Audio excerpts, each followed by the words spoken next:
Hola a todos, ¿qué tal?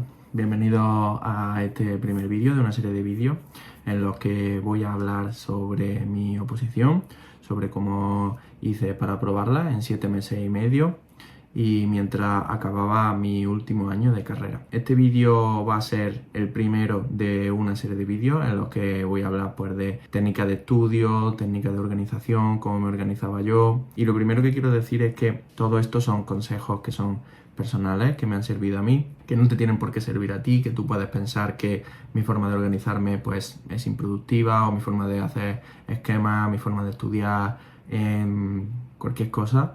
A mí me ha servido, si te sirve a ti, perfecto, y si no te sirve, pues bueno, a lo mejor aprendes algo nuevo viendo este vídeo. En primer lugar, a mí lo que me gustaría hablar serían de los 7 fundamentos o de los 7 pilares que deberíamos todos de evaluar o de tener en cuenta a la hora de elegir una oposición o a la hora de decidirnos sobre qué oposición vamos a prepararnos con el objetivo de conseguir nuestra plaza. En primer lugar, debemos de seleccionar la oposición que más se adecue a nosotros. Esto parece sencillo, pero no todo el mundo tiene las mismas capacidades, no todo el mundo puede enfrentarse a los mismos procesos selectivos porque cada oposición es un mundo, cada oposición tiene su temario, tiene sus requisitos, hay oposiciones que requieren de aprobar un psicotécnico, otras que requieren de aprobar una serie de pruebas físicas. Entonces, la preparación no es la misma, las condiciones no son las mismas, por tanto, a la hora de elegir la oposición, tenemos que tener en cuenta, para mi gusto, 4 cosas. Primero, los requisitos, que como ya he comentado, no todas las oposiciones tienen los mismos requisitos. Segundo, la vocación. Esto es algo importante. ¿Te ves trabajando de lo que estás estudiando o simplemente lo haces por una necesidad? Porque si lo haces simplemente por una necesidad, probablemente cuando lleguen los momentos en los que tengas que estudiar sin ganas, te va a costar mucho más que a una persona que lo hace por vocación. Obviamente no todo el procedimiento es lineal, o sea, no empiezas a estudiar con las mismas ganas y las mantienes durante los meses que te tiras opositando. Hay meses o semanas o días en los que te vas a encontrar con menos fuerza, te vas incluso a plantear si lo que estás estudiando te va a servir para aprobar, si lo estás estudiando bien, si se te está quedando todo lo que estás viendo. Incluso cuando llegue el examen puede que muchas personas lleguen a tener pánico, a decir, es que llevo un montón de meses estudiando y es que no sé nada. Entonces, la vocación en este caso te puede ayudar mucho. Te puede ayudar mucho sobre todo en los días, que yo lo llamo días grises, en los que solo te apetece pues estar tumbado en la cama y no hacer nada. Pues si tienes vocación, seguramente esos días te levantes y afrontes el estudio, pues siempre tienes que dar el 100%. Entonces, la vocación te va a ayudar mucho. Luego, tienes que tener en cuenta la necesidad que tú tienes de aprobar las oposiciones. Esto muchas veces no se tiene en cuenta a la hora de seleccionar las oposiciones y la gente de primera, sin haber tanteado el estudio de ninguna oposición, se tira por las más difíciles, convenciéndose o autoconvenciéndose de que es capaz de tirarse 2-3 años en el proceso selectivo, con lo que eso conlleva. 2-3 años supone que tienes que pagarte la comida, tienes que pagarte el alojamiento, tienes que pagarte las salidas, tienes que pagarte la academia, el temario, etc. Entonces, dependiendo de la necesidad, dependiendo de la capacidad que cada persona tenga, no todo el mundo tiene las mismas capacidades económicas, igual que no tiene todo el mundo las mismas capacidades físicas o mentales, no todo el mundo tiene las mismas capacidades económicas, no todo el mundo puede tener la suerte que hemos tenido algunos de que nuestros padres nos han apoyado y que hemos podido dedicarnos íntegramente al estudio de una oposición. Entonces, la necesidad que tú tienes para aprobar una oposición va a marcar también el ritmo y la ansiedad con la que tú vas a afrontar el estudio. Luego, también tenemos que tener en cuenta la serie de condiciones. Cuando tú entres a trabajar en alguna administración en la que tú hayas aprobado las oposiciones, no vas a tener las mismas condiciones que otros compañeros de otra administración o no vas a tener las mismas condiciones que, por ejemplo, otras profesiones. Eso tienes que tenerlo en cuenta también. Es decir, dentro de los grupos C2, A2 y A1, el salario, las tablas salariales se pueden consultar en internet, pero existen diferentes pluses que puedes obtener pues, por productividad, por desempeño, etcétera, que en algunas administraciones están contempladas y en otras no. Luego también, a la hora de las condiciones, también es importante tener en cuenta la conciliación familiar. Es decir, si tienes familia, el trabajo en una administración pública normalmente, y digo normalmente porque a diferencia de otros trabajos que son a jornada partida en el sector privado, etcétera, te permiten conciliar mucho mejor la vida con tu familia, con tu hijo, etcétera. Pero también tienes que tener en cuenta que dentro de la administración también hay otra serie de trabajadores que no tienen las mismas condiciones que todo el mundo cree que tienen los funcionarios de, pues, entrar a las 7 y te vas a las 2. Pues hay oposiciones, hay cuerpos, por ejemplo, los cuerpos de seguridad del Estado, los bomberos, etcétera, que tienen otro tipo de horario. Entonces, ese tipo de cosas también tienes que tenerlas en cuenta. Para los siguientes puntos seguramente elaboraré un vídeo solo hablando de mi oposición, de cómo lo he afrontado y de cómo yo he visto mi oposición y qué cosas mejoraría. Si yo, por ejemplo, me tuviese que enfrentar de nuevo a esta oposición, qué cosas mejoraría, qué cosas cambiaría, etcétera. Entonces, el temario.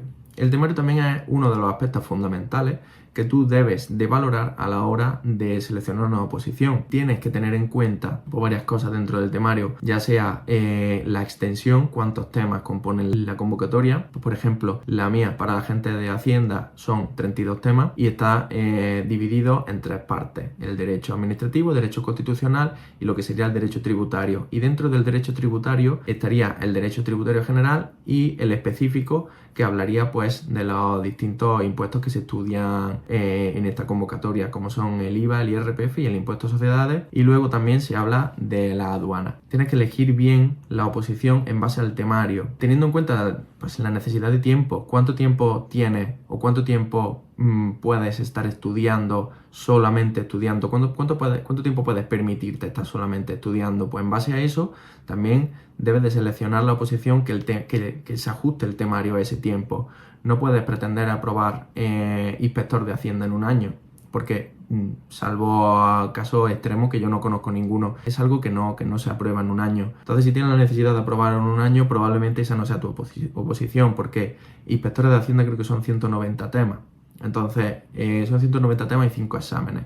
Solo en el proceso de selección ya se tarda casi un año en hacer todos los exámenes, y eso tienes que tenerlo en cuenta. Luego, por otro lado, el examen.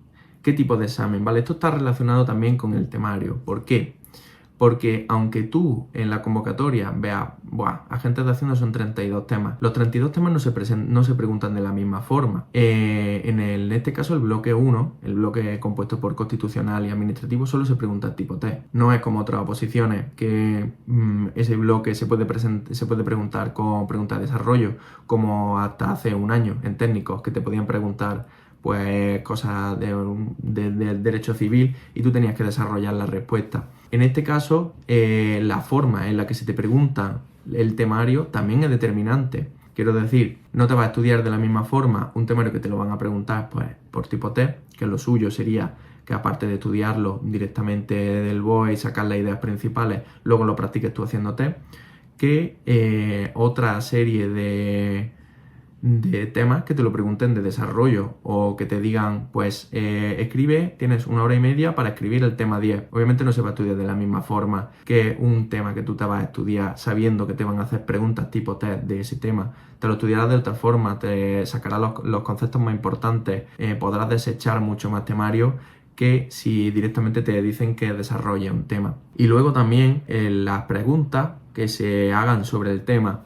Es decir, esto se enlaza con lo que sería también muy importante, que es uno de los, que es el siguiente punto del que voy a hablar, que es la academia o el preparador que tú elijas, ¿vale? Necesitas un preparador o una academia que tenga ya experiencia, que sepa qué temario se pregunta, cómo se pregunta, qué frecuencia.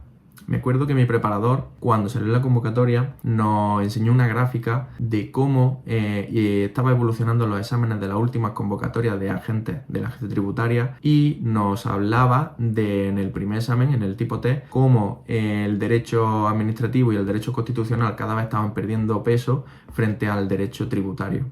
Pues todo este tipo de cosas tienes que tenerlas en cuenta a la hora de estudiar, de desarrollar el estudio.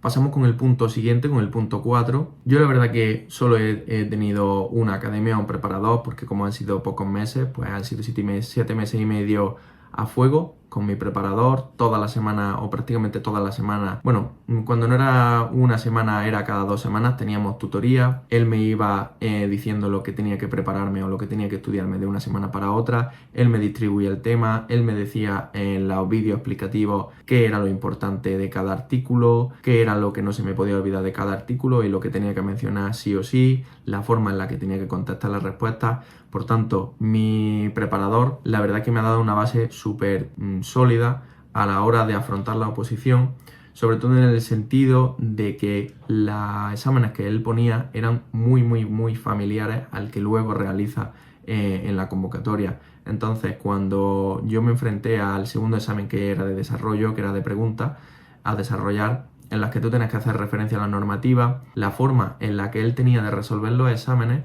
en la que yo utilicé y seguí sus consejos, y la verdad que cuando realicé el examen me salió como si hubiera hecho un examen en mi casa. O sea, lo llevaba tan preparado, lo llevaba tan masticado, porque él mandó un montón de exámenes resueltos, un montón de exámenes incluso más largos que los que ponen en esta segunda prueba, y es súper importante seleccionar una academia, un preparador que de verdad te prepare para lo que te viene, ¿vale? Porque he oído de academias que te dicen, sí, esta oposición te la puedes sacar en un año, damos una clase a la semana y luego cuando faltan 2 meses tienen que dar 2 clases a la semana porque ya falta tiempo, vas corriendo. En este caso mi preparador fue espectacular porque fuimos a tema por semana prácticamente, y cada tema él me decía lo que me tenía que estudiar, cómo me lo tenía que estudiar y cómo responder las preguntas. Y ya está, no había problema. Poco más que hablar en esta parte de la academia. Luego quiero hablar de 3 cosas que ya son un poco más personales. Cada persona, como he dicho al principio, a la hora de seleccionar el proceso selectivo, o sea, a la hora de seleccionar la oposición, no todo el mundo tiene las mismas capacidades. Y no todo el mundo, en este caso, va a tener los mismos hábitos. No todo el mundo va a poder echar 6, 7, 8, 9, 10 horas al día. No todo el mundo va a poder estudiar a la misma hora, desde por la mañana, a las 7 de la mañana, a las 6, a las 5, a la hora que sea. O sea, cada persona va a tener su forma de estudiar, cada persona va a desarrollar unos hábitos de estudio y va a estudiar una serie de días a la semana.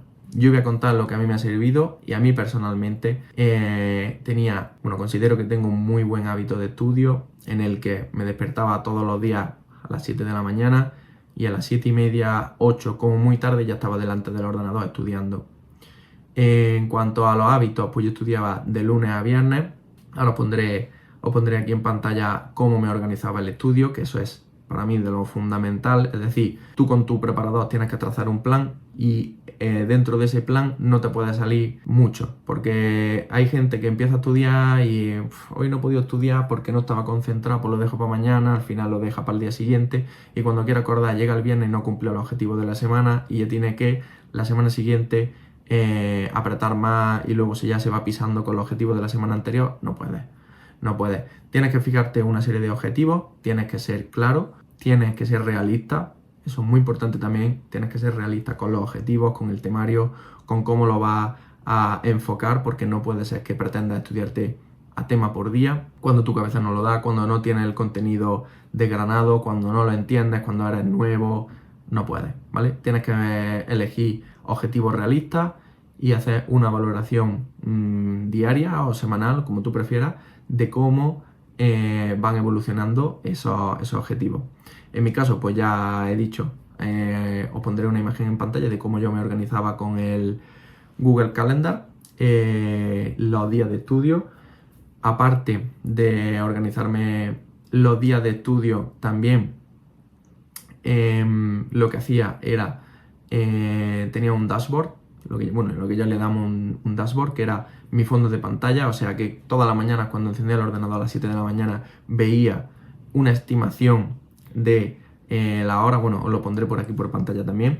Lo que era mi fondo de pantalla es un Excel, en el cual todos los días por la mañana, cuando me despertaba, encendía el ordenador y veía el temario que me tocaba estudiar o repasar, bueno, lo que me tocaba ver nuevo, el temario que me tocaba repasar, la vuelta que era, o sea, cuántas veces lo había hecho, y una estimación horaria que yo hago al principio de la semana. Pues por ejemplo decía, pues todos los días voy a intentar estudiar 7 horas. En una columna veía la estimación y en otra la realidad, para ver si yo tenía estimado que en esa semana iba a estudiar pues 7 horas, 6 diarias, y luego realmente estaba estudiando 5, pues tenía que apretar. Cuando llegaba el viernes, por lo mejor tenía que echar una horita o dos más de las que tenía planeados para recuperar las que había perdido. Dentro bueno, ya nos hemos saltado directamente al apartado 6 de cómo estudiar, ¿vale? Habla de la planificación, del que también haré un vídeo en detalle enseñando cómo es mi Excel. La verdad que lo tenía un poco barrete, así que intentaré hacerlo de nuevo y más bonito, pero siempre manteniendo los mismos criterios, que era pues el repaso del temario, los bloques que siempre me tocó, o sea, como yo estudiaba, lo que he dicho, la estimación de la hora y la hora. También había alguna cosa que me servía mucho, y era ver los días que me faltaban para el examen, o sea, ver los días que me faltaban para el primer examen y ver las horas que llevaba, y una estimación en base a los días que me faltaba y a las horas promedio que estaba echando de las horas que me faltaba por echar. Era algo que la verdad que me motivaba de decir, guau, pues solo me quedan 1200 horas de estudio, eso está ya. Luego, en cómo estudiar también me gustaría hablar de las técnicas de estudio. Hay gente que prefiere estudiar por capa.